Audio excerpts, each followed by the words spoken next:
la charla de hoy, peronismos y feminismos, te amo, te odio, dame más. Les voy a contar un poco de qué se va a tratar. ¿La canto? No sé.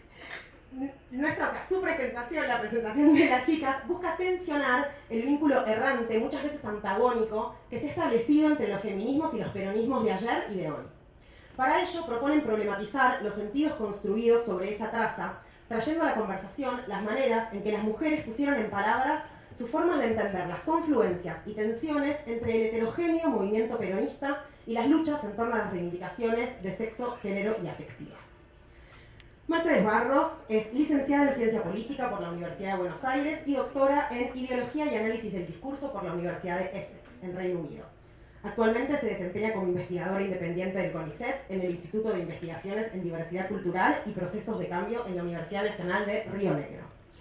Y Valeria Caruso es profesora, licenciada y doctora en Historia por la Facultad de Filosofía y Letras de la UBA. Actualmente desarrolla tareas de investigación como becaria postdoctoral del CONICET en el Instituto de Investigaciones de Estudios de Género de la Facultad de Filosofía y Letras de la UBA. Y esto, ¿saben por qué lo hacemos? Vamos a mostrarles que no todas las personas académicas son aburridas y no todas las personas académicas solamente saben hacer ponencias en congresos.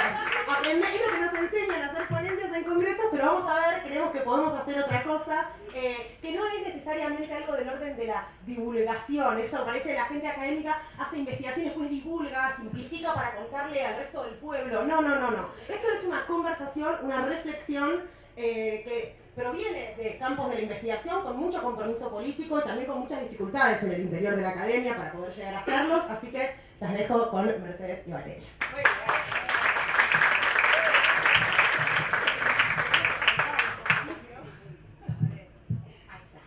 ¿Ahí se escucha? Bueno, gracias Male por tan linda invitación. Malena encarna la potencia, acá citando a un amigo que está acá sentado, la potencia de la militancia del pensamiento, una conjunción potente entre pensamiento y militancia, así que una grosa Malena, gracias por la invitación, gracias Gabriela, un gusto estar aquí y un gusto con los trabajadores de este centro que realmente es súper hospitalario, ¿no? Yo también les quiero agradecer, porque ella va a arrancar, les vamos a contar un poquito, pero sí, porque es un halago, un mimo al alma, ¿no? Después de tanto laburo, a veces en soledad, tener un espacio para poder conversar y abrir, y ver qué le pasa al resto de las personas que no están en el escenario del paper y la reproducción, ¿no? Casi, no digo crítica, pero con un modelo, con un molde específico, por eso el título, ¿no? Le pusimos. Sí, porque además me parece que figura un poco esta vinculación, ¿no? Hay amor, pero también hay odio y hay deseo. Así que ahí vamos, al deseo de más peronismo y más feminismo. Así que bueno, un gusto también que en esta invitación federal, viniendo yo patagónica como soy, y de poder compartir este espacio con Valeria Caruso, una intelectual muy lúcida y crítica, que hemos compartido varios espacios ya, así que muy agradecida de eso también. No, y de tu compañía y de tu apertura para poder conectar. Igual fluyó muy naturalmente, ¿no? Encuentros. Y eso también es una felicidad, ¿no? Que no predominan los egos, sino el encuentro y la ganas de hacer cosas, ¿no? Totalmente. Y ahora queremos hacer cosas por ustedes. Entonces sí, como recién planteaba Gaby, que es esta convocatoria, ¿no? Feminismos en democracia en el marco de nosotras movemos el mundo. Y sí, nosotras queremos hoy poner en movimiento, ¿no? Tensionar esos sentidos de los que hablaba recién Male, que están muy compartidos, ¿no? En ámbitos políticos y de la militancia, pero también muy arraigados en el campo académico, que no dejan de insistir incisivamente, ¿no? En cierta incomodidad, en hallar cierta incomodidad, en cierta sospecha de este posible vínculo, de posible convivencia armoniosa entre los peronismos y los feminismos de ayer y de hoy, ¿no? Y que también estos sentidos afianzados están ahí, subyacen, ¿no? En algunas preguntas reiteradas, recurrentes, que se nos hacen desde distintos ámbitos, tanto de la militancia como de los propios intelectuales, y que nos interpelan, ¿no? Que nos interpelan y nada, de manera incisiva. Entonces, esta pregunta, ¿se puede ser feminista y peronista sin caer en una contradicción? ¿Tiene sentido, tiene algún sentido poder pensar a una Eva feminista? ¿Puede esa Eva del pueblo peronista ser ahora también, ¿no?, la Eva y el símbolo del pueblo feminista? Y entonces pueden ser esas luchas, ¿no?, esas luchas nacionales y populares y esa tradición centradas en la justicia social, ahora luchas del amplio movimiento y activismo transqueer feminista.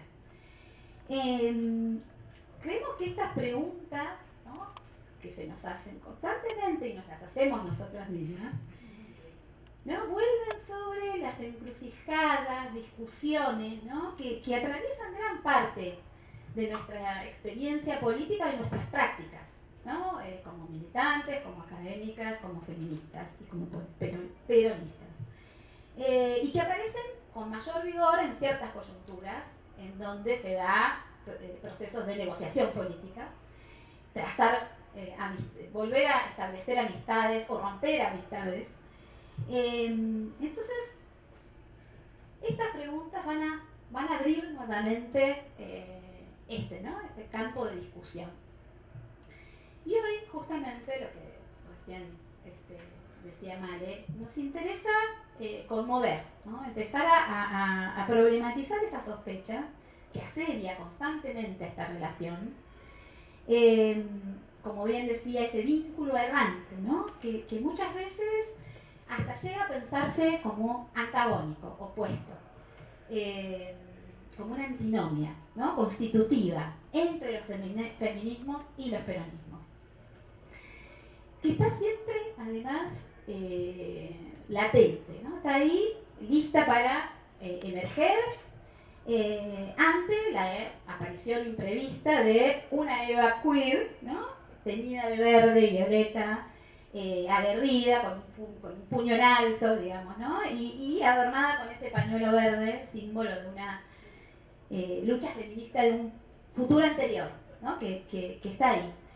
Y también, como decíamos, vuelve a aparecer esa antinomia ante la proliferación y emergencia, un poco molesta para algunos, ¿no?, de organizaciones y colectivas que toman a Eva como símbolo de resistencia y un emblema de lucha, ¿no? Pensemos en la proliferación en los últimos años de agrupaciones como Evita Capitana, Comando Evita Mujeres, Frente Feminista Evita, ¿no?, Picada Feminista, Femenino Popular Disidente, Putas Peronistas, ¿no?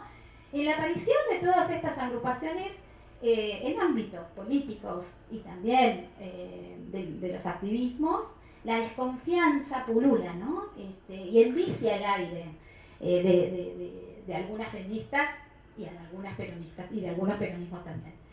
Entonces, pensábamos, esto muestra, ¿no?, esto muestra que si bien desde la militancia de las pibas, de las que tenemos mucho que aprender, Eva es un símbolo de congregación, ¿no?, y de unión, para otra parte no menor de la militancia y activismo, la Eva abortera y queer feminista es vista o presentada muchas veces como una contradicción en sí misma, ¿no? Entonces aparece constantemente esa insistencia en lo arbitrario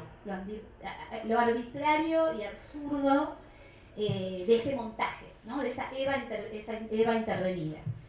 Y entonces vuelven a poner en escena ese vínculo no necesario entre esas luchas de arraigo nacional y popular y estas reivindicaciones sexogenéricas, volviendo a reactualizar esa gran antinomia entre el peronismo y el feminismo, ¿no?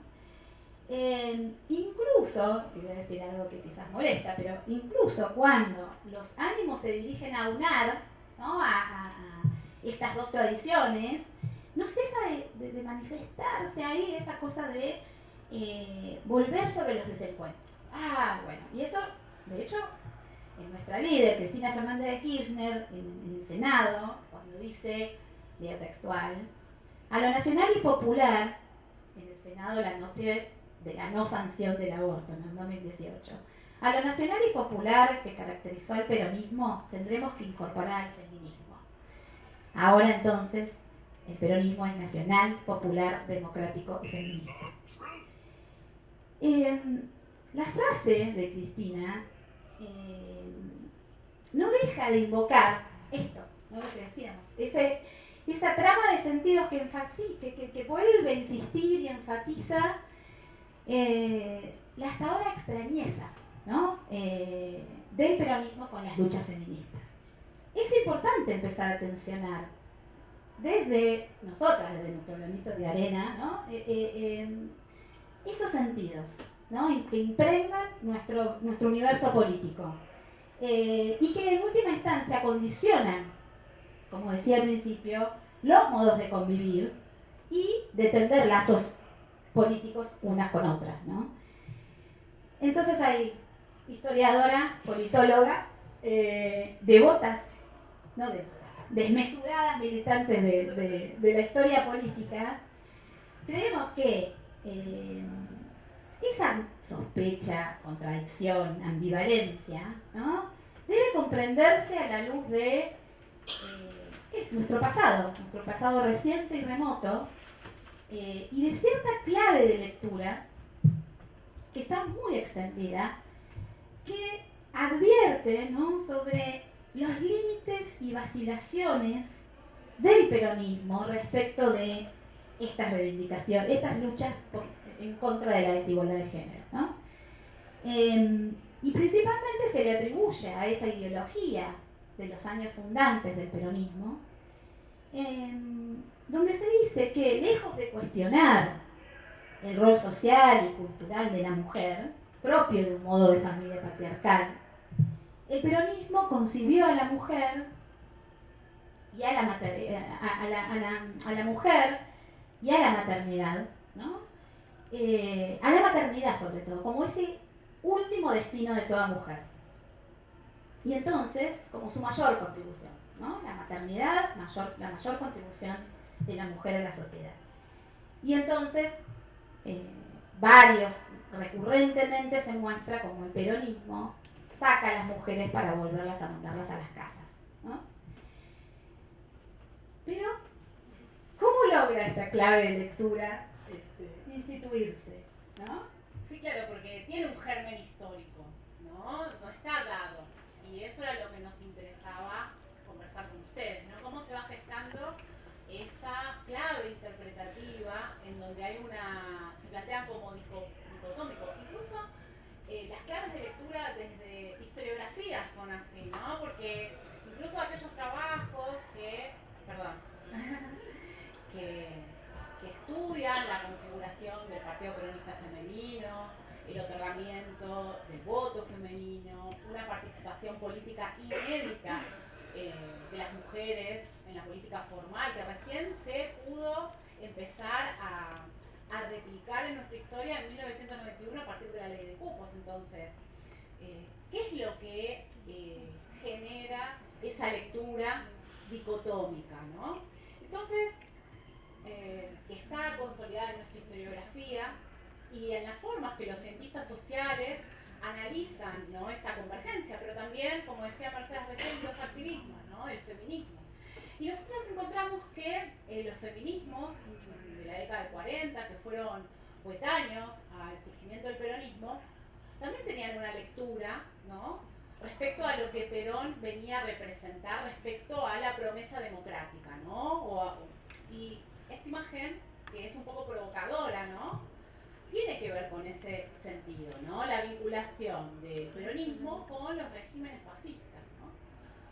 Y su apoyo, ¿no? Y también con un feminismo que en esos años también se constituye desde ciertas élites intelectuales que descree de la capacidad intelectual de los sectores populares, de las mujeres de los sectores populares que se ven identificadas con el peronismo, ¿no?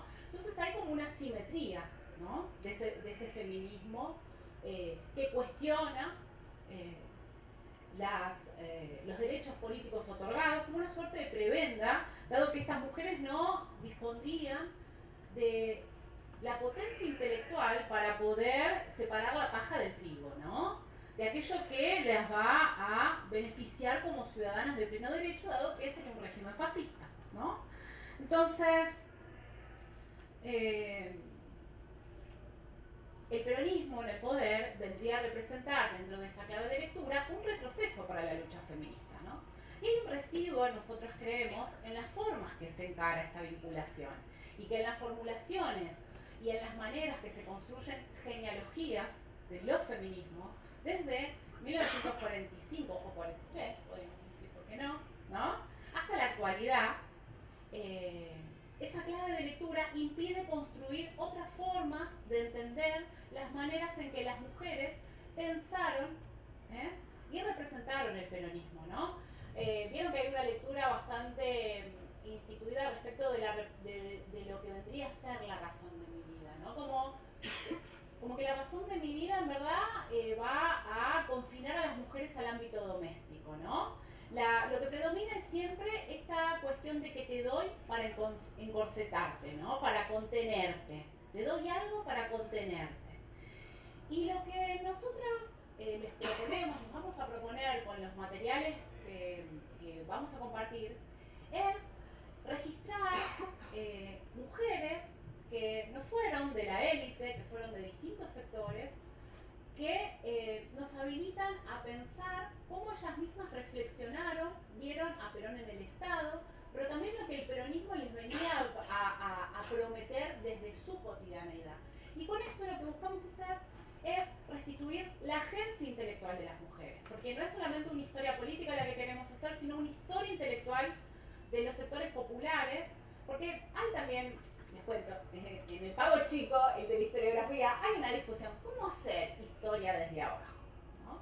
Si quienes predominan en las lecturas, bueno, van a buscar las voces de los popes, ¿no? Que escribieron libros, publicaban en revistas y tenían alguna incidencia en el debate público. Bueno, lo que nosotros encontramos es que en ciertos periodos el peronismo habilita un lugar para la palabra de la mujer. No solamente para la palabra, sino para la reflexión. Y eso es lo que buscamos compartir con ustedes. Sí, y algo que pensaba mientras te escuchaba, que para los feminismos de la época, el peronismo, con todos estos otorgamientos, no podía garantizar ese progreso intelectual. Al contrario, lo que favorecía era el embrutecimiento. Y eso es una clave importante, digamos, porque ese prejuicio de que el peronismo embrutece va a seguir operando en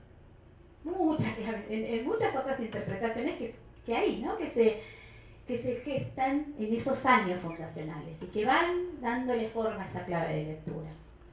Y en ese sentido, como decía recién Valeria, esa mirada de embrutecimiento, esa Eva que viene más que a abrir un camino a la emancipación de las mujeres, viene a embrutecerlas y volverlas a llevar a sus casas, digamos, ¿no? Esa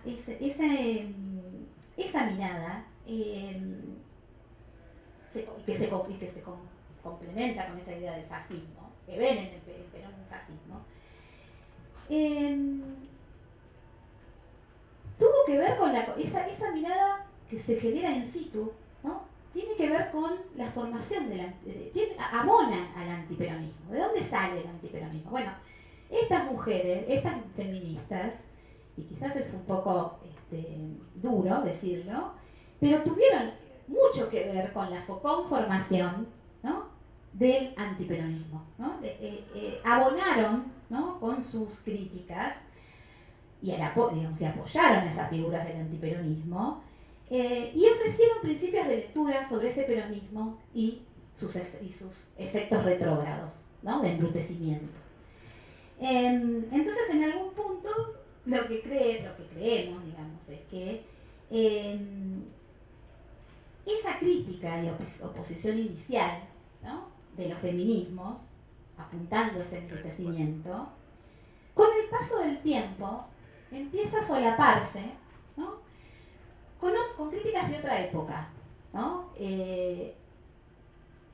Ese primer antagonismo sigue operando y empieza a tener nuevos contenidos.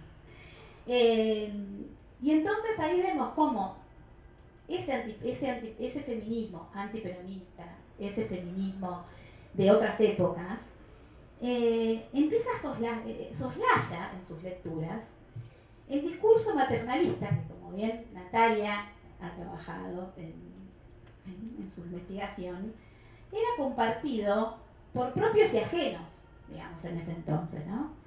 El peronismo como movimiento político no era ajeno, digamos, no era muy distinto al resto, ¿no? de los movimientos políticos de ese entonces, que pensaba justamente, ¿no? Sí, era un maternal, la mujer y la maternidad estaban vinculadas, y eso no tenía que ver con algo retrógrado, digamos, ¿no? Por eso decimos, ¿no? Ese diagnóstico que después empieza a imponerse y a seguir operando, no tiene, es como vuelve a generar como un anacronismo, digamos, ¿no? Un anacronismo peligroso. Y hay algo que me parece que es crucial, es que tanto los feminismos como los peronismos, en ese entonces y después, empiezan a operar como condición de posibilidad del otro, ¿no? El feminismo empieza a tener más forma, empieza a generar una mirada más colectiva a través de su oposición al peronismo. Y lo hace desde esa misma emergencia y la sigue sosteniendo esa antinomia como condición de posibilidad también de su propia existencia, ¿no? Entonces, el advenimiento de esta nueva discursividad va a generar ese impas que les va a permitir a las feministas llamarse feministas, generar una identificación política más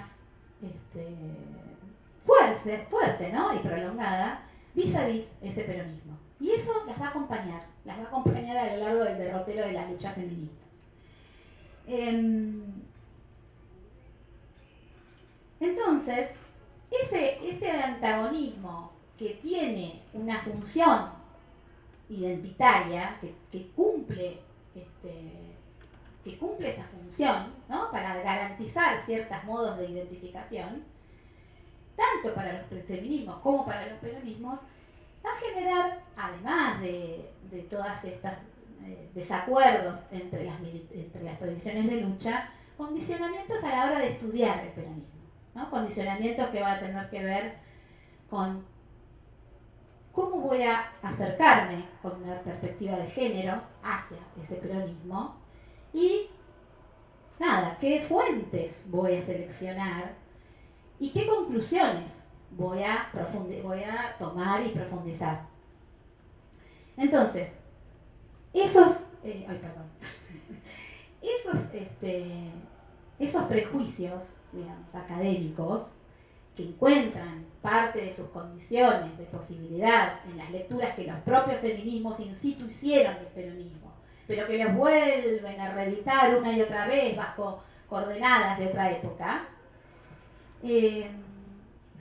generan esto, ¿no? Implicancias a nivel de las militancias al interior de los peronismos también y de los propios feminismos. Sí, pensaba en la anécdota que me sucedió con un colega que le conté que yo hacía historia intelectual del peronismo y me dijo que eso era un oxímoron, ¿no? ¿No? Y como si no se pudiera pensar, no hubiera una reflexión hacia el interior del peronismo, desde los peronismos, ¿no? Como si hubiera algo vertical, ¿no? Bueno, que es algo que surgió en la conversación anterior, ¿no? Como si no hubiera espacio para la disidencia en sus múltiples formas. Entonces,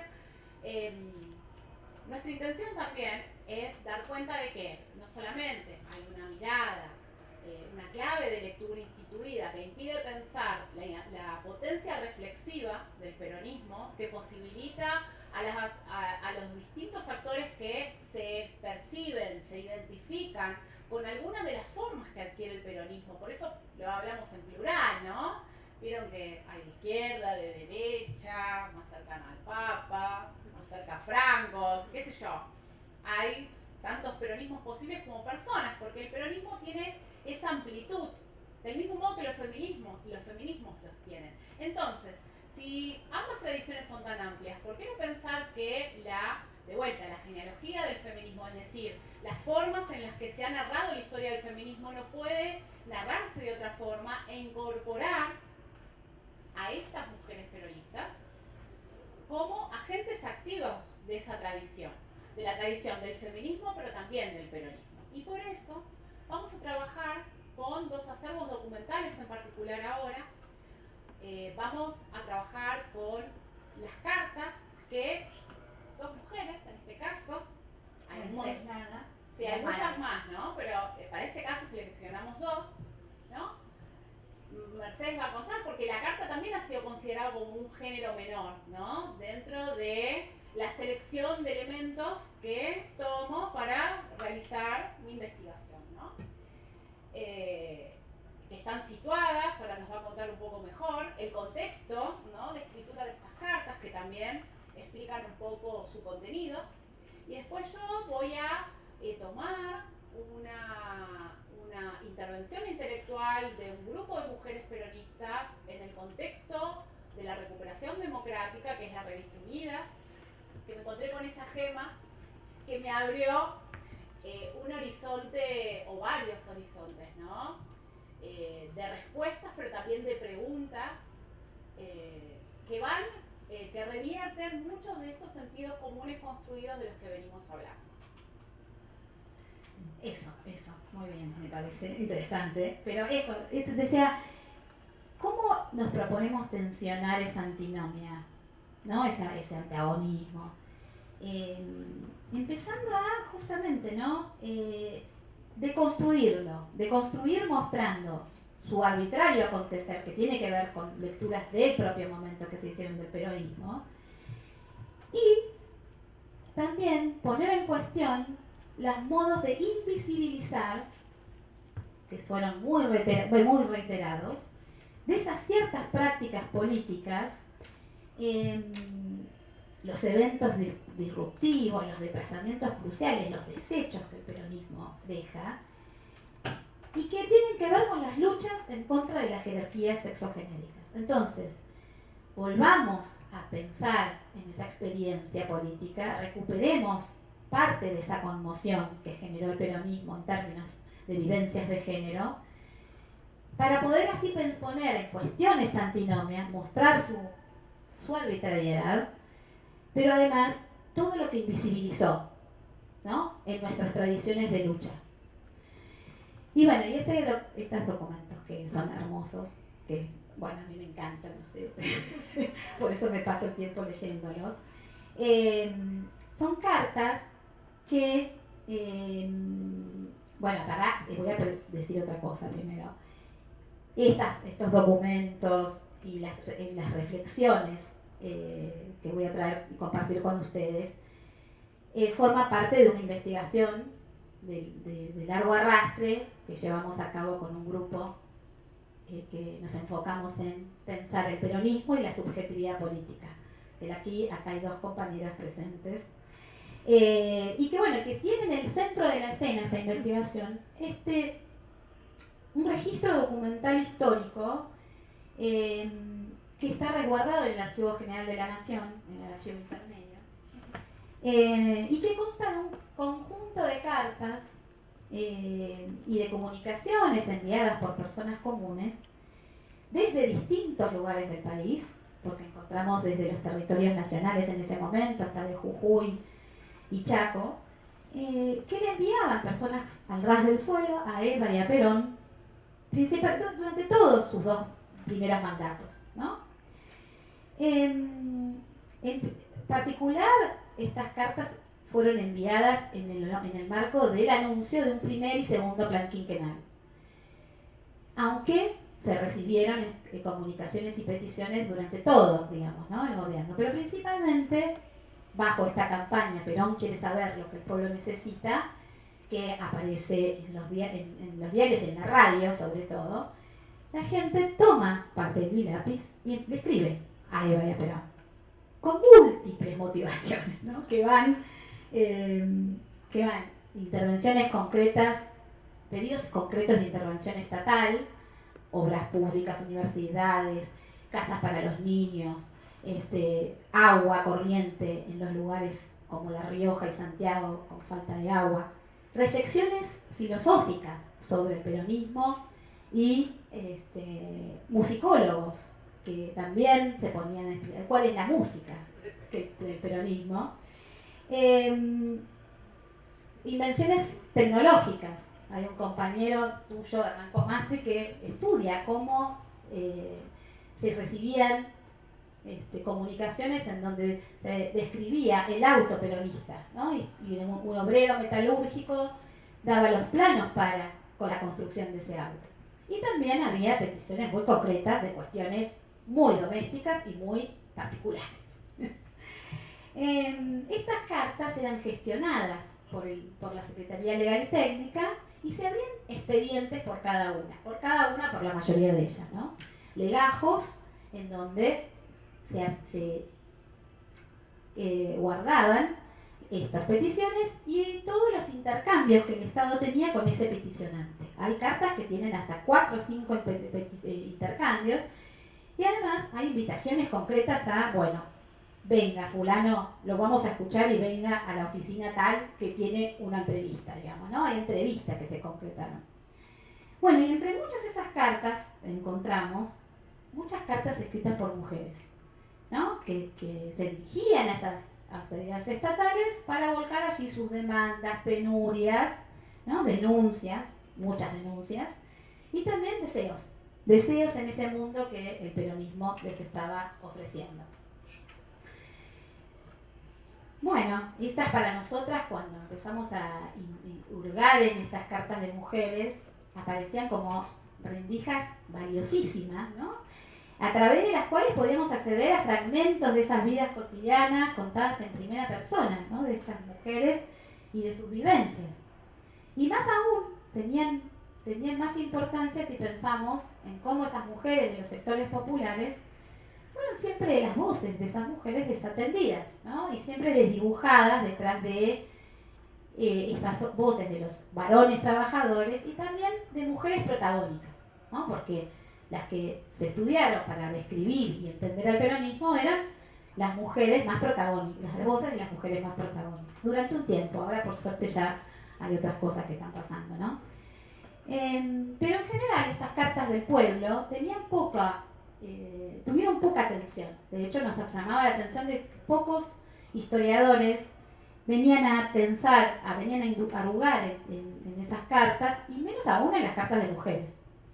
¿Qué podrían aportar estas cartas al entendimiento del peronismo? ¿Qué podrían iluminar esta correspondencia de la gente común que ya no se supiera sobre el régimen? Con excepciones importantísimas como las de nuestro compañero Maracha, para muchos otros, no solo Maracha, Eduardo Elena y otros, y todo su grupo, ¿no? Para muchas historiadoras y historiadores, estas cartas podían aportar poco en relación a otros eventos del peronismo, en relación a la política pública del peronismo, en relación a los cambios concretos o a mitad de camino, o en relación a las voces protagónicas de los funcionarios, de los líderes, etc. Bueno, por eso en general estas voces de la gente común eran también desvaloradas, ¿no? Pero además, también había un presupuesto que está ahí, que las voces de la gente común, digamos, de la gente trabajadora, son meras réplicas de cosas que pasan en otro lado, ¿no? Son leídas como ecos de voces que son los verdaderos protagonistas de la historia política. Entonces, estas palabras de estas mujeres, estas cartas de estas mujeres, que hay muchas, no tenían mucha relevancia, como quizás eran entendidas, como Natalia también ha trabajado, como muestras de fanatismo, ¿no? Las cartas, bueno, en realidad eran muestras del fanatismo por Eva, de estrategias de sobrevivencia frente a un orden clientelar y a una manipulación. Entonces las cartas perdían estatus explicativo, perdían estatus, ¿no? en la historiografía y en cómo las pensaban. Entonces, para pensar la participación de las mujeres no tenía mucho que ver. Para nosotras, no. Creemos que fueron importantes. Son importantes porque son una forma de acceder privilegiada a esas experiencias pequeñas, ¿no? Pequeñas experiencias de la vida cotidiana. Entonces, desde ahí, desde esas cartas y desde esos trazos, podemos poder poner en tensión estas claves de lectura y también comprender la brecha, ¿no? que estas mujeres sostuvieron con las representaciones de género vigentes. Y en esas brechas, en esos impases, emerge la agencia de esas mujeres, ¿no? Acciones y desplazamientos distintos. Y ahí es donde pensamos, a través de ese estudio de esas cartas, podíamos ver esos procesos de agenciamiento político. Bueno, entonces hay un ímpetu de constructivo también acá en nuestra mirada, ¿no? Y les voy a traer entonces la primera carta, que es, 2 cartas elegí para la presentación. Una, que es la de Wenceslada Brusoni, empleada del Servicio Público de Meteorología de la provincia de Corrientes, que el 24 de enero de 1951 le escribe a Eva y le cuenta que esperaba una suba de sueldo por un cambio de puesto en una estrategia, en una nueva delegación, aumento que nunca se cumple. Entonces, en las primeras líneas, en la primera línea, en la anterior, ahí le explica, yo se los leo dignísima señora, benhechora de los desamparados, me permite dirigirme a usted solicitando justicia. Espero me perdone el molestar su atención. Pertenezco a la repartición del Servicio Público Nacional de Meteorología, cuyo jefe es el capitán de fragata, ¿no? En el año 1936 se inauguró una estación de meteorología de segunda categoría en Corrientes, quedando yo al frente como encargada y funcionando en mi domicilio particular, sin cobrar ningún alquiler. La compensación que me asignaron fue de 30 pesos mensuales. Desde esa fecha hasta el año 1950 la compensación se me iba aumentando de a poco hasta alcanzar 150. En el mes de agosto fui trasladada como ayudante observadora en la estación de primera categoría de esa ciudad, con una compensación de 150. Al hacerme cargo de ello fue con la esperanza de que trabajando en una estación de primera categoría y sumado a mis 14 años de servicio en la repartición, consideraran y se me incluyeran en el presupuesto desde ese año y en curso con el fin del aumento de sueldo, ¿no? Que con 150 pesos se imagina lo que me puede rendir para vivir. Acto seguido le dice: ahora que usted, Eva, está interiorizada de mi situación, pídole su eficaz ayuda en ordenar se me haga justicia, agregando además esto, que las actividades que practico en la estación es igual al personal presupuestado, 550 pesos cobran, guarda, dice. Entonces insiste: le pido, señora, como se puede pedir e insistir a una madre, porque Dios quiso que en nuestra patria, por legado divino, nuestro querido líder Perón y usted, su dignísima esposa, fueron los padres, esperanza y justicia de sus descamisados. Su corazón, buena señora, desborda de nobleza y generosidad al tender sus pródigas manos al necesitado. Sus acciones son movidas por el lema de la verdad y la justicia, colocándonos en el lugar que cada uno merecemos, antes desconocidos y humillados al pretender pedir justicia. Ahí te ¿no? Entonces, en la primera, uno puede leer esa carta, hacer una primera lectura, ¿no? Y dice, bueno, en realidad no están muy distantes. La primera interpretación no puede estar muy distante de aquellos que dicen, bueno, el peronismo, el verticalismo, estos son puros efectos de una ciudadana que responde a ese clientelismo pidiéndole un bien, que se la suba de su salario, ¿no? Entonces se presenta con devoción, servidora incondicional, la nombra a Evita como dignísima señora benhechora, ¿no? Y apela a los términos propios de ese ideario político patriótico paternalista, ¿no? Que estaba muy presente en el discurso de la época. Dios, la maternidad, la familia. Pero también hay otras cosas, que una segunda lectura que uno puede hacer de esta carta, ¿no? Y tiene que ver con la posición subjetiva desde donde escribe, ¿no? Cómo se mira a sí misma y cómo se posiciona frente a ese Estado peronista. Entonces ahí es donde vemos que hay una serie de acciones y movimientos, ¿no? Que vuelven y que nos permiten pensar en algunos aspectos muy interesantes. Primero, tiene que ver con el modo particular en que Wenceslada articula esos lenguajes, ¿no? Articula ese lenguaje de la divinidad, de la religión, con el discurso del peronismo, que es el discurso de la igualdad y la justicia social. Porque es justamente a partir de esa articulación que primero puede estructurar y narrar su pedido laboral, su vivencia, ¿no? Cuenta su vivencia salarial y laboral, y la describe en términos de falta de justicia, ¿no? No está rogando misericordia, está exigiendo justicia. Y otro segundo aspecto, ¿no? que emerge ahí en la carta, tiene que ver con esos lugares preasignados hacia la mujer, en donde Wenceslada intenta constantemente correrla a Eva. Entonces, no se presenta ante Eva como, aunque dice ser fiel devota, sino más bien como una participante activa. Esta es la justicia. La justicia es darle a cada uno el lugar que le corresponde. Y ella lo está enunciando, ¿no? Está diciendo algo distinto. Y eso la sitúa en ese lugar de tomar distancia del lenguaje de ese peronismo, ¿no? Entonces,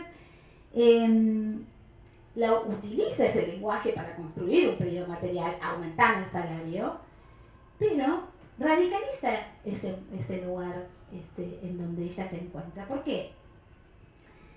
Primero ella se aleja de la anónima, de ser anónima, ¿no? De la domesticidad, te da ese amparo de ser anónima, de estar en el doméstico, en lo privado.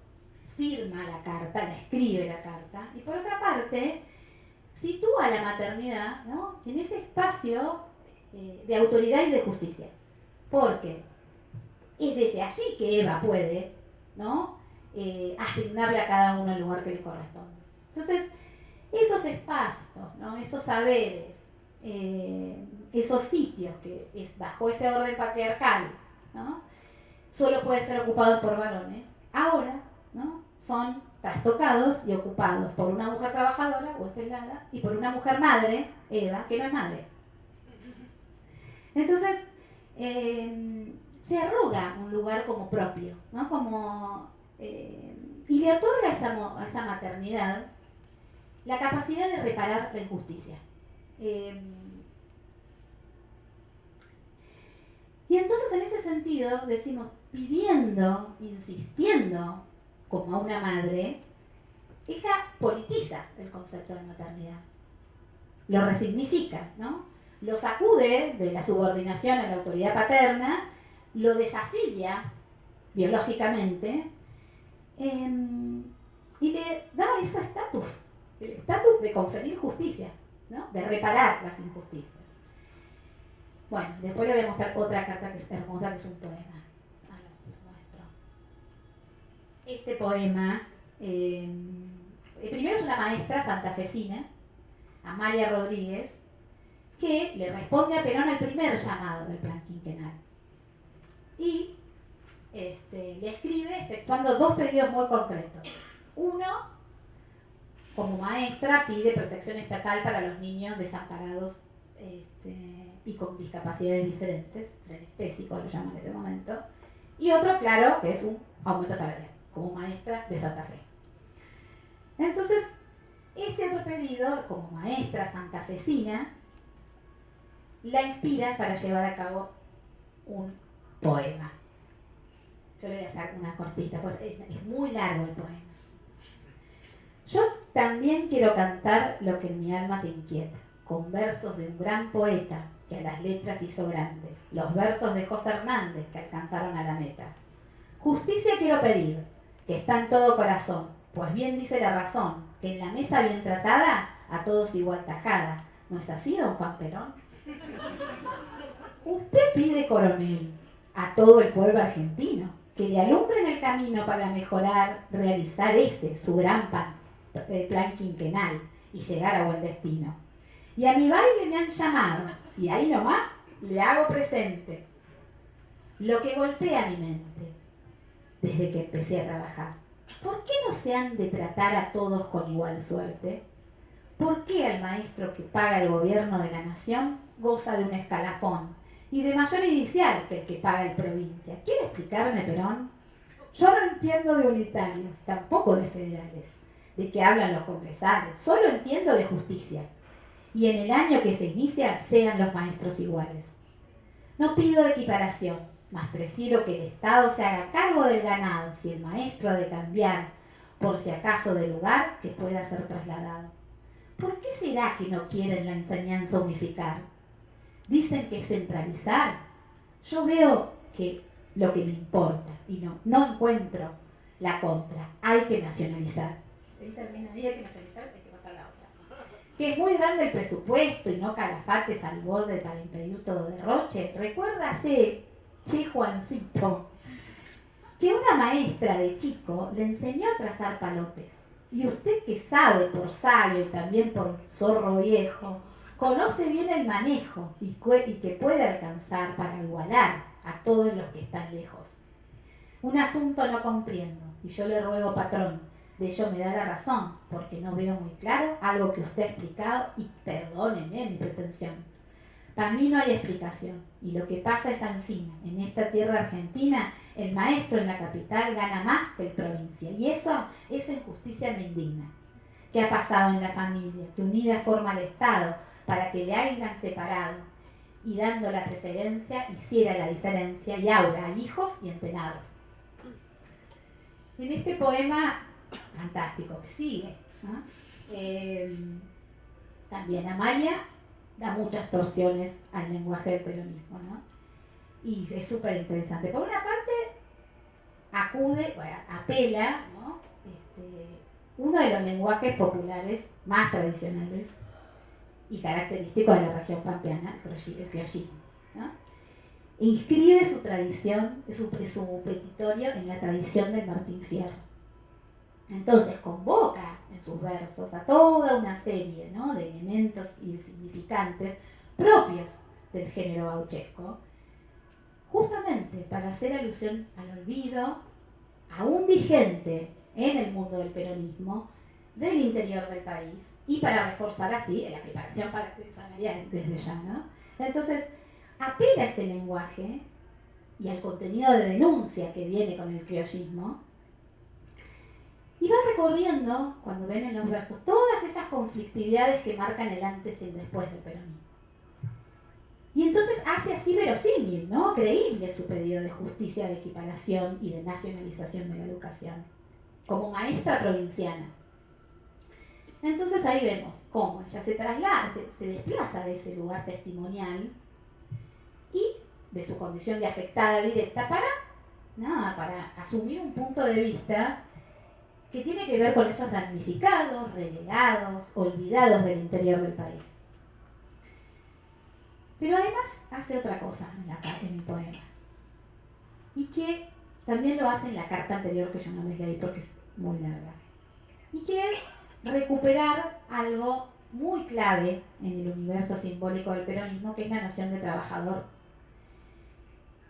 para pensarla en una mujer trabajadora, ¿no? Ella se presenta todo el tiempo como, no como una maestra más, sino como una trabajadora asalariada, en relación de dependencia con un Estado que los está desigualando. Entonces ahí es donde ella puede dividirse, escindirse, ¿no? Tomar distancia entre esa representación de la mujer, madre, educadora nata, ¿no? Para pensarse entonces como una trabajadora. Y eso, el criollismo, le ayuda a eso, ¿no? Porque ella por momentos hay una metamorfosis con el gaucho, ella parece una gaucha escribiendo, ¿no?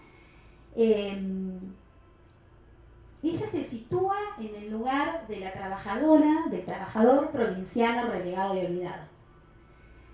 Entonces, ahí me parece que se posiciona en un lugar de disputa, ¿no? Para qué es lo propio de la mujer, qué es lo singular, qué es lo que representa a la mujer en el peronismo. Y ahí es donde pensamos, hay un gesto de intervención política, ¿no? En esa demanda material al Estado, está criticando al orden que el peronismo le estaba ofreciendo, ¿no? La estaba denunciando la desigualdad que todavía seguía. Y entonces ahí también decimos, bueno, esto no solamente le permite escindirse de esa mujer nata educadora, sino también de la corrección moral y política, porque en esa carta, en este poema, está transgrediendo esos límites. Entonces,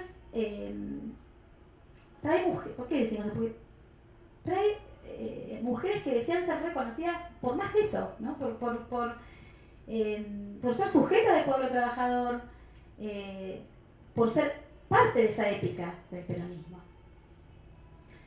Bueno, y también, para cerrar, ¿no? Para no aburrirlo más con estas cartas, lo que decía es lo que pensábamos juntas, que aun cuando vemos, ¿no? Cómo estas mujeres se remontan a estos y se sujetan a ese ideario patriarcal en su léxico, ¿no? Traen valores católicos, maternalistas, patriarcales. Van haciendo con eso algo que les habilita una nueva agencia. Entonces, la retórica de la igualdad y la justicia permite la irrupción, ¿no? Esa irrupción pública de estas mujeres. Mujeres que son mujeres al ras del suelo, ¿no? De sectores populares, que no solamente se limitan a pedir, que también disputan al orden vigente. Y en esa disputa de ese orden, se disputan las relaciones jerárquicas de género. Bueno, y eso es lo que las cartas en algún punto aparecen como esas rendijas que nos permiten ver. Y desde ahí empezar a desestabilizar un poco estas miradas de que las agencias y que las luchas por reivindicaciones sexogenéricas no tienen que ver con el peronismo, ¿no? Entonces, bueno, y ahora te paso, porque hablé mucho, perdón. No, está bien. Un gusto escucharte. Yo me voy a los años 80, a la recuperación democrática en la Argentina, como un tiempo. El otro día con Laura Klein y Natalia hablábamos de qué era la democracia. Es una palabra vacía, ¿no? ¿Por quién estaba habitada? Y desde mi perspectiva era un tiempo de incertidumbre, ¿no? Si viajáramos en el tiempo, al año 84, estaba todo por reconstituirse. ¿Qué tipo de democracia queremos? ¿La de Ilia? ¿La de Perón? ¿La de Irigoyen? ¿Qué tipo de democracia podemos construir en estas condiciones, ¿no? Entonces, en ese marco inaugural de esta cronología en la que hoy estamos también, ¿no? Porque por suerte no hubo una interrupción, se fueron construyendo modalidades de participación política que fueron conquistados por la sociedad civil de distinta manera. Y la derrota del 83 por parte del peronismo también invitó a repensar qué tipo de peronismo se podía construir en esa democracia, ¿no? El peronismo armado de los 70, el peronismo burocrático del sindicalismo, ¿no? Que había sido derrotado, y ahí de la punta de lanza de Antonio Cafiero con esa propuesta de la renovación, ¿no? Que como han estudiado los especialistas ha tenido distintas variaciones, emerge un grupo de activistas en la capital federal que va a ser artífice de la revista Unidos, ¿no? Que en su primera época estuvo dirigida por Carlos Chacho Álvarez y posteriormente por Mario Weinfeld. Pero la revista Unidos en sí no es el objeto de nuestra conversación, sino es la emergencia, el surgimiento, unos años más tarde de esta derrota, ¿no? En el 86. Yo tengo la intuición que está vinculado con un proceso electoral que se va a dar en septiembre del 87, que son las elecciones legislativas del año 87, que posiblemente las mujeres quisieron, que fueron las artífices de la revista Unidas. Al principio se llamaba Unidos Mujer, ¿sí? Y después, como no le dieron mucha cabida, siguieron por sí mismas, ¿no?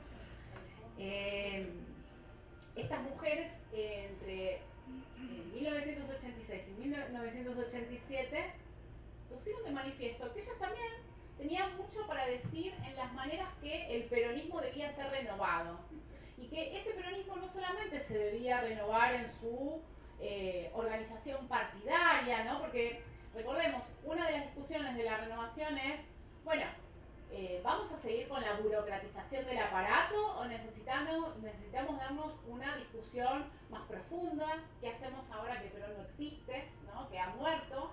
Estas mujeres en estas revistas no solamente están queriendo intervenir en la discusión que hacia el interior del peronismo se estaba dando, si es que debía continuar apoyándose en el movimiento obrero, como se decía entonces, en esa tradición que por entonces se creía burocrática, cómo debía ser el partido, sino también cómo debían ser los sindicatos, considerando a las mujeres, pero también cómo debía modificarse la vida cotidiana para garantizar que la doble explotación que las mujeres sufren, tanto en el ámbito doméstico como en el ámbito laboral, permitiera la participación sindical.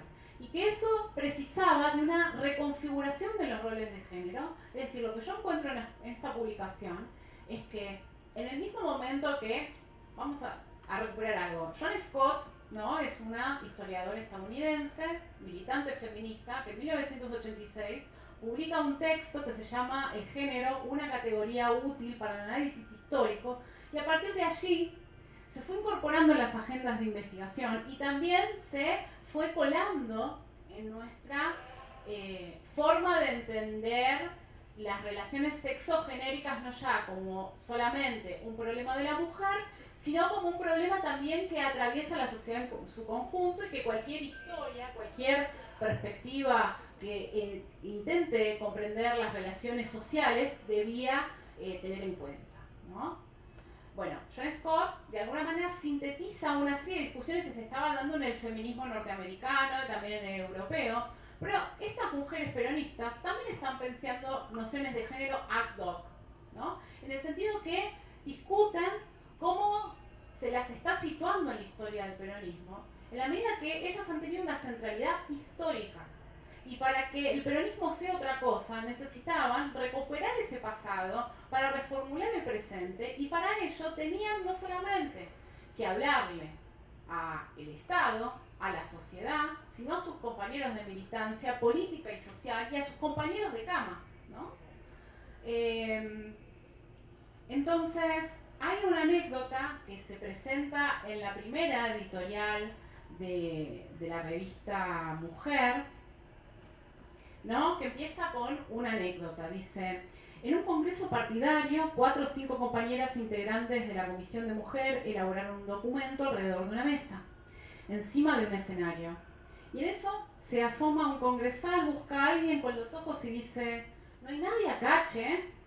Entonces, ese intentar subsanar, porque así de gráfico era, ¿no? Ese no nos ven, es lo que intentan hacer estas mujeres activistas que provienen de distintas tradiciones políticas para tratar de incidir en el proyecto intelectual que está en Unidos, porque Unidos, como revista, como objeto intelectual, como objeto de historia intelectual, ha sido recuperado.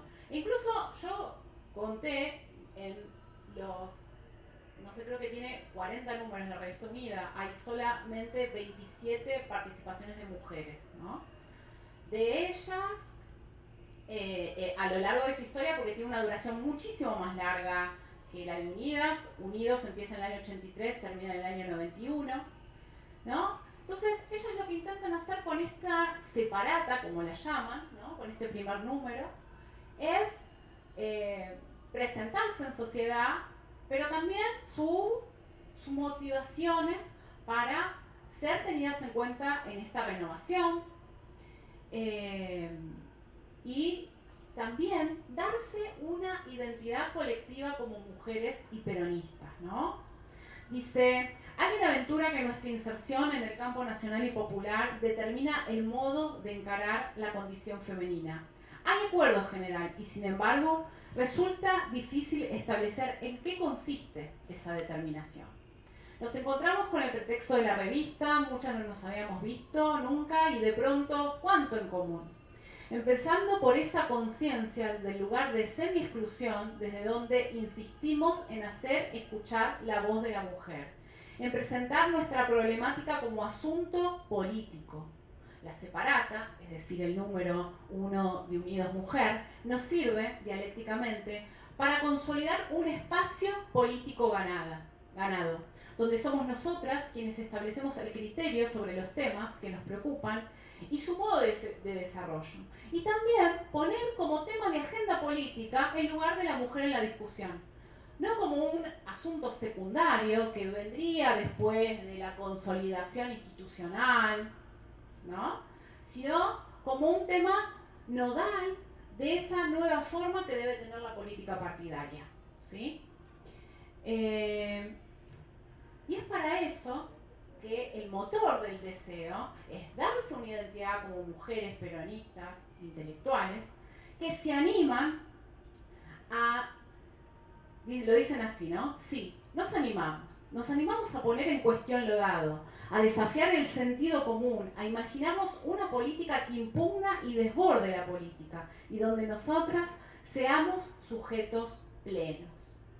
Plenos de ser consideradas, plenas de ser participantes, plenas de estar allí alzando la voz, ¿no? Y para eso, en este primer número, Marta Vasallo, que el otro día estuvo acá con nosotras en la charla de Mabel Dileo,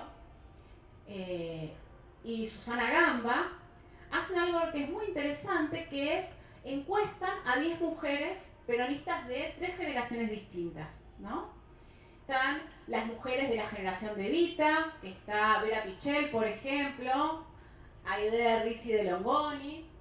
Después tenemos a las mujeres de la Resistencia, que está Olga Martín de Hamar, o de Hammer, como dicen que en el Ministerio de Trabajo la llamaban, porque ella terminó sus días allí.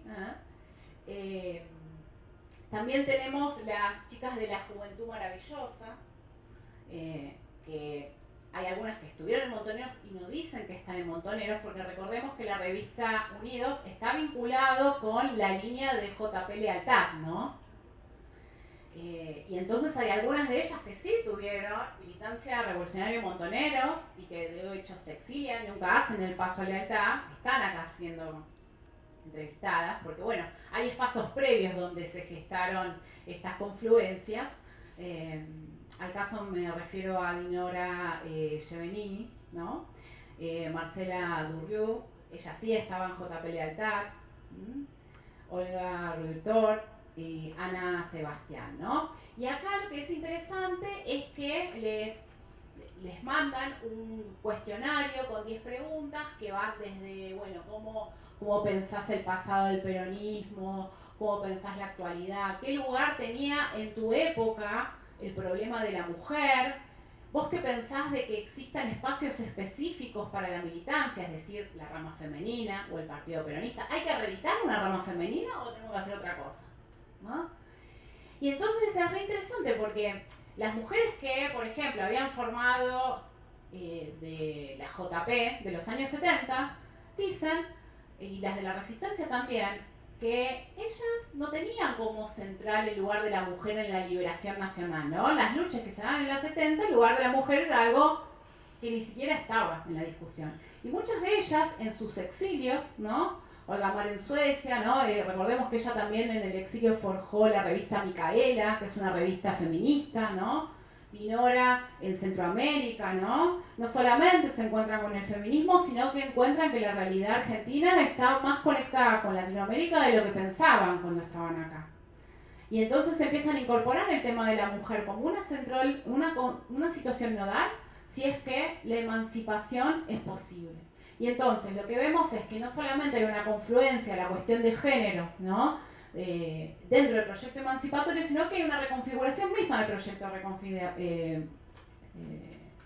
emancipatorio, ¿no? A contrapelo de lo que a veces se piensa, ¿no? De que hay un abandono de la búsqueda de transformarlo todo. Lo que podemos ver en las enunciaciones, ¿no? En las palabras de estas mujeres, es por ejemplo lo que dice Marcela Durrieu sobre la cuestión de los 70, ¿no? Dice, bueno, ahora no. El proceso de liberación nacional es condición necesaria, ¿no?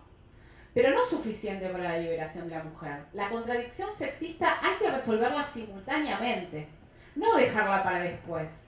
Y eso solo se puede hacer desde el espacio de poder femenino.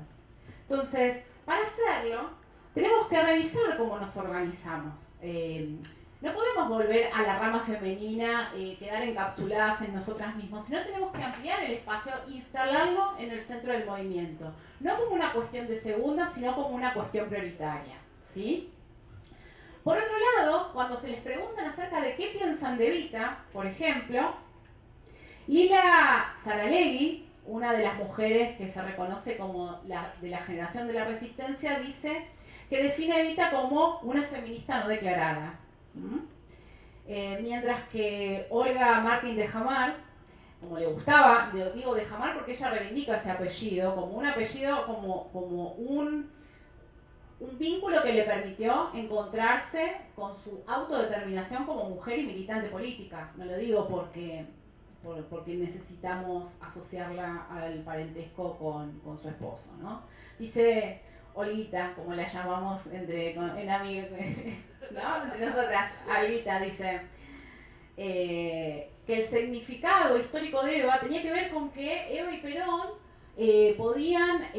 proyectaban otro modelo de pareja, ¿no? En donde no había una subordinación de la mujer al hombre. Ay, perdón, los estoy matando, ¿no? Los está dejando sordos.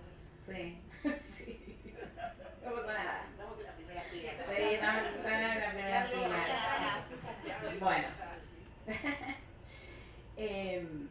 Entonces, en esto, ¿no? Identificar a Evita como la primera feminista, ¿no?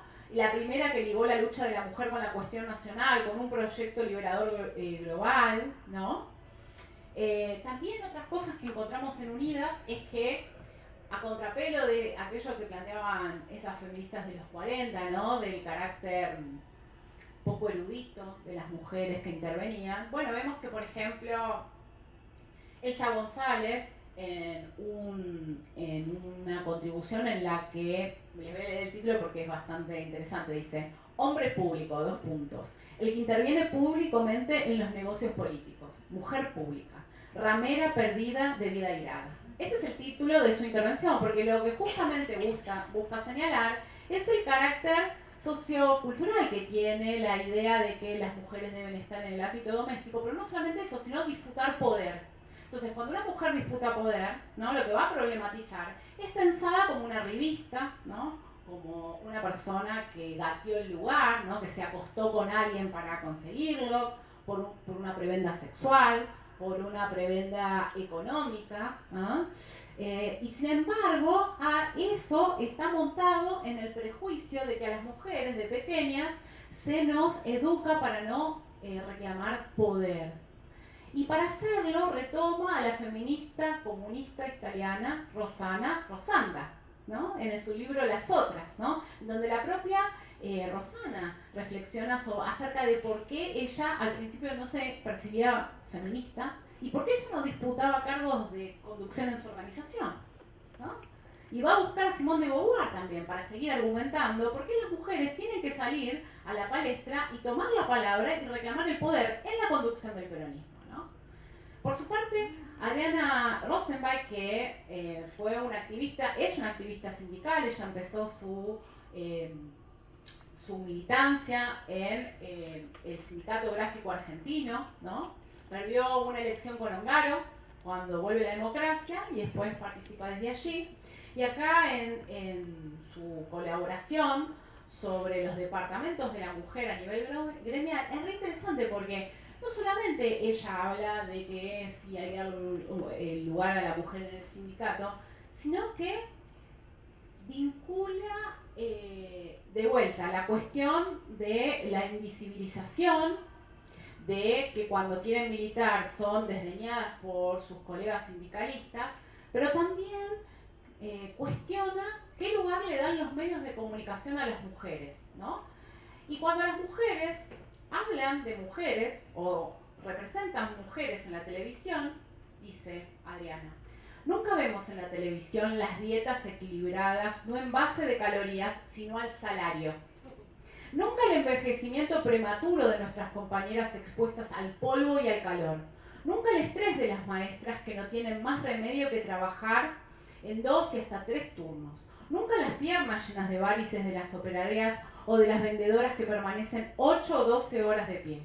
El hecho de percibir salarios menores a los de nuestros compañeros, con las insinuaciones que se permiten, y además nadie denuncia esas insinuaciones que nos hacen los jefes y los capataces, ¿no?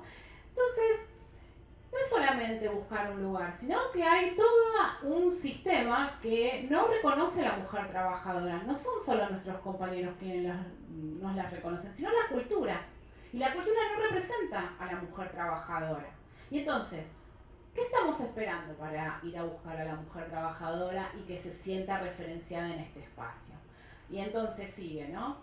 Si nos buscamos en los rostros de nuestras hermanas, de nuestras compañeras, de nuestras madres, encontramos nuestro propio rostro. Y al hacernos y reconocernos, nos revalorizamos como mujeres y como trabajadoras. Revalorizar nuestra práctica individual y colectiva, revalorizar nuestro trabajo, exigir un salario justo, demandar la capacitación que necesitamos, exigir la democratización de los roles generales. Es decir, en la confluencia con los otros, también encontramos la explotación de la que somos objeto. Por el solo hecho de ser mujeres está sobredimensionada también. Hay una doble explotación, ¿no? Una doble explotación que nadie expresa, de la cual nadie se hace cargo, y que también tiene que ver que nos bajamos el precio todo el tiempo para salir a buscar lo que es nuestro, ¿no? Entonces, termina. No hay proyecto de liberación nacional posible si la voz de la mujer trabajadora no es escuchada. Con esto, esto es todo del primer número, ¿no? En el número 2 va la rama política, en el número 3, como veíamos antes, es mujeres y trabajo, y ahí, por ejemplo, hacen todo un editorial en contra de cómo se expresa Gualdini en el 8 de marzo, y de que, por ejemplo, la CGT en ese momento crea un departamento de la mujer y pone a Miguel Gatzera, ¿no? Un tipo un compañero, tipo, con pija, y sin la capacidad de esto, de reconocernos en nuestro propio rostro, ¿no? Y entonces hay acá también una forma de tramitar la derrota de los 70, que tiene que ver con no resignar un proyecto emancipador, sino por el contrario, resignificar la emancipación a partir de la incorporación de las reivindicaciones de las mujeres. Y ahora sí, vamos a las últimas palabritas. Sí, abrimos. Abrimos el Choboli. Sí. Bueno, eso, ¿no?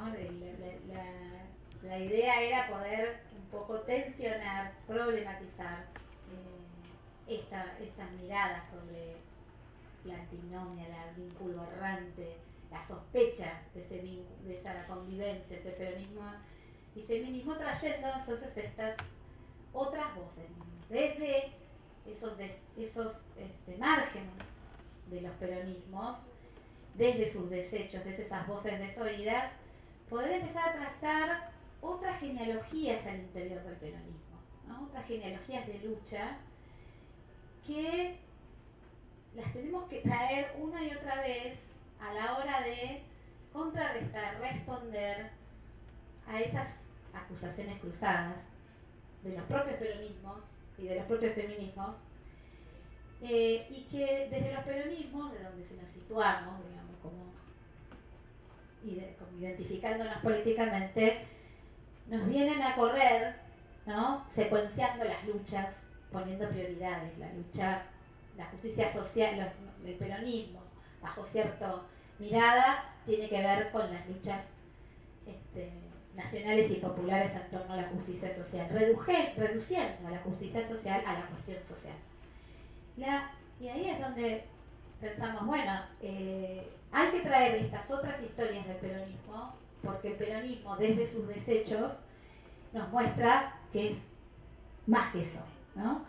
Entonces estos momentos de confluencias, como el 85, como Mabel en la conversación pasada del jueves nos mostraba cómo ellas mujeres peronistas organizaron, fueron las que promovieron el 8 de marzo, esa convocatoria del 8 de marzo de 1984, ¿no?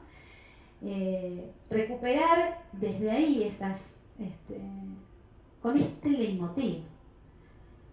El peronismo, tanto como el feminismo, son identidades políticas arbitrarias, contingentes, que se reconfiguran, ¿no? Y somos nosotros los que reapropiamos y disputamos esos nombres. Entonces, una forma de disputar esos peronismos que nos vuelven a relegar, ¿no? Bajo la secuencia de luchas. Primero la lucha de la economía, la lucha de la cuestión social, después la lucha de género. No, hay que revivir la incondicionalidad de la justicia social y todos estos otros modos de vivir el peronismo que son cruciales, ¿no? Y que nos permiten otras historias, otras genealogías del peronismo. Y por tanto, nos acercan a otras luchas, a estas luchas feministas, que nos tienen mucha desconfianza, pero que hay que mostrar esos momentos de confluencia, donde codo a codo, codeándose, se avanzó en problematizar, cuestionar las desigualdades y las asimetrías de género. Entonces, nuestro leitmotiv es las luchas sexogenéricas tienen impronta nacional y popular en nuestro país. Nosotros nos tenemos que hacer cargo, ¿no? Sí, sí, y también recuperar la agencia intelectual de las mujeres en la historia y su capacidad reflexiva, que está ausente en la historiografía. Por ejemplo, no hay historia intelectual de las mujeres, recién ahora se están empezando a hacer cosas, pero en general no lo hay, ¿no? Entonces, cuando hablamos de historia intelectual, ¿a qué nos referimos? O de agencia, ¿a qué nos referimos? Las maneras en que hemos salido a la calle a disputar el mundo, ¿no? Y formas de disputar el mundo también es formas de pensarlo distinto, ¿no? Y creamos revistas, pero también enviamos cartas, producimos símbolos permanentemente. Nuestros pañuelos, ¿no? Con todos sus colores, con todos sus memorias, también forman parte de esa agencia intelectual de la que estamos hablando. Bueno, muchas gracias. Una última cosa. Esta charla no es que nos sea que peronismo, feminismo es lo mismo. No vamos a solapar. Son identidades políticas que confluyeron, que pueden confluir, y que hay momentos en la historia en donde confluyen más de lo que creen. Y que lo que permite es pensar identidades políticas con sus tradiciones, pero la posibilidad de nuevas identidades políticas, nuevos modos de identificación, populistas feministas, peronistas populistas, que no van a ser lo mismo, digamos, ¿no? Entonces eso.